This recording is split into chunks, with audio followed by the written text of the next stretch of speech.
So the suspense is finally over. Siddaramaiah will be the next Karnataka Chief Minister and DK Shivakumar will be the Deputy Chief Minister. So how did the Congress arrive at this formula and why did DKs agree? I'm going to be discussing this with Pooja, Prasanna, but before that, it's not just that DKs will be Deputy CM, right? What are the other things which the Congress has agreed upon? Well, DK Shivakumar will be allowed to continue as the Congress state president, and this is a deviation from the Congress rules, which it's an unwritten rule which says that if a person is given a position in the government, then he will have to resign from his position in the party. But given the circumstances, they have made an exception, and he will be allowed to continue as the PCC president. The second compromise is that he will be allowed to pick the portfolios for himself and his supporters also within the cabinet. So we understand that DK Shivakumar has already asked for Bengaluru development, urban development, water resources, a portfolio he held for a long time under Siddaramaiah before, and also perhaps PWD. These are some of the portfolios that he has his eyes on. He may retain some of them with himself. Some others will be given to his followers. But one portfolio, Dhanya, that Siddaramaiah refused to part with, from what we understand, is the finance portfolio. That is very close to him. He has presented the budget 13 times. It's a record in Karnataka, and he wants to continue, as the finance minister as well. So other than the fact that DK Shivakumar will continue as the PCC president and he will have a say in how the cabinet is formed, the other condition the Congress has agreed to is the term rotation, which means Siddaramaiah will remain the chief minister for 2 years or 2.5 years, and then DKs will take over. We spoke to a lot of sources in the Congress from the different camps. They've all told us that yes, Siddaramaiah will not be the chief minister for the 5 years, but when will we hand it over to DK Shivakumar? That has not been agreed upon. And just taking off from what Pooja said, many years ago, the Congress used to almost, when the Congress was ruling in many states in the country, they used to almost look at the PCC president and the chief minister at the same level, which is why the same person could not be the PCC president and the chief minister. But DKs has got an exception. He'll be part of both the Congress party and he will be part of the government. Pooja, how does this work in favor of the Congress, especially considering 2024 elections are not far away? Yeah. They're keeping Siddaramaiah happy and DK somewhat happy. Yeah, both of them bring their strengths to the table, right? And I think this is a problem Congress would be happy to have, the problem of plenty, because you have two senior leaders. And if you look at their merits, the pros and cons table, it'll be like almost equal. So Siddaramaiah, as we all have been talking about, he's an Ahinda leader, which means that he has the backing of the minorities, the backward classes, the Dalits. He himself hails from the Kuruba community. And, he managed to consolidate all these votes behind the Congress, largely contributing to the Congress win. Apart from that, he has the administrative experience as well.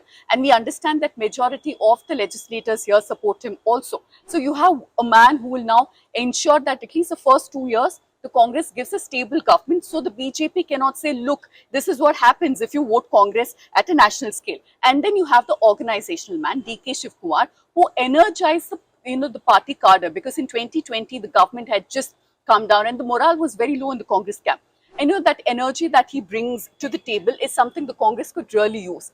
And we understand, Dhanya, that he's promised the high command that he will not just ensure that they get a majority of the seats in Karnataka, but in the Lok Sabha election, DK Shivakumar has said that he will try and get about 40 to 45 seats across South India. That's the kind of power that he can have, at least he's promised. So, they have the best of both worlds, a strong administrator, a strong organizational man. And if they do, and I say if they do come together and work in tandem, this will be very good news for the Congress. So DK Shivakumar has promised the Congress High Command that in the Lok Sabha elections, he will ensure that the Congress wins many more seats than what it did last time from the 5 southern states, which means we will see DK Shivakumar playing a bigger role as far as the 5 states go. Now, another very important thing is that what are the big challenges in front of Siddaramaiah? Now, they've promised free electricity, I think 200 units per month. Yes. They've talked about 5 different schemes. So money is going to be a problem for this government,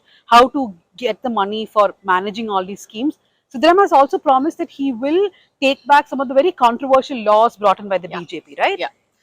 For these reasons, it made sense to have him initially, at least the first 1 to 3 years, whatever the term will be, to have him start the term. Because one, he has the administrative experience, the financial background to ensure that it's not an easy task, right? 2,000 rupees for under the Griha Lakshmi scheme for every woman of the household.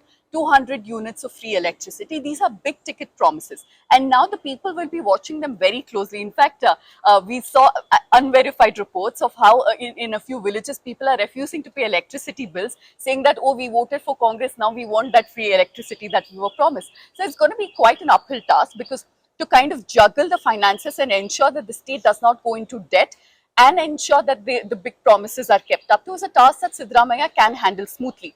And also he has the ideological commitment to take on the machinery of RSS, because all these controversial laws, the anti-conversion law, the anti-cattle slaughter law, the caste census perhaps, and even the hijab law, right? He has the kind of the political and the ideological will to take this on and perhaps make a few policy changes.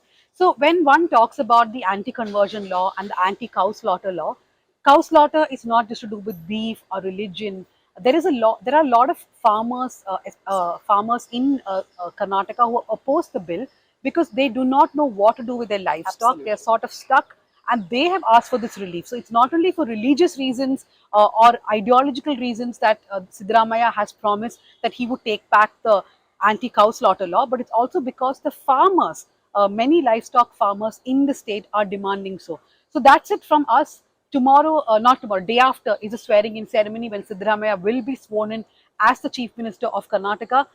I think we can safely say, actually we cannot safely say anything in politics, but mostly there won't be resort politics unless there is a huge rebellion within the Congress itself, because there is no way the BJP can topple this government or anybody else can topple the government. It'll have to implode from within. within. It has to implode from within, which will not happen at least till 2024.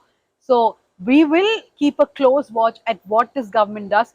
Many of you have supported, encouraged us during our election coverage, but our coverage of politics definitely does not end with that. We'll keep a close watch on what the Siddaramaiah government does, whether it keeps up its promises, and we'll keep bringing those stories to you. Thank you very much.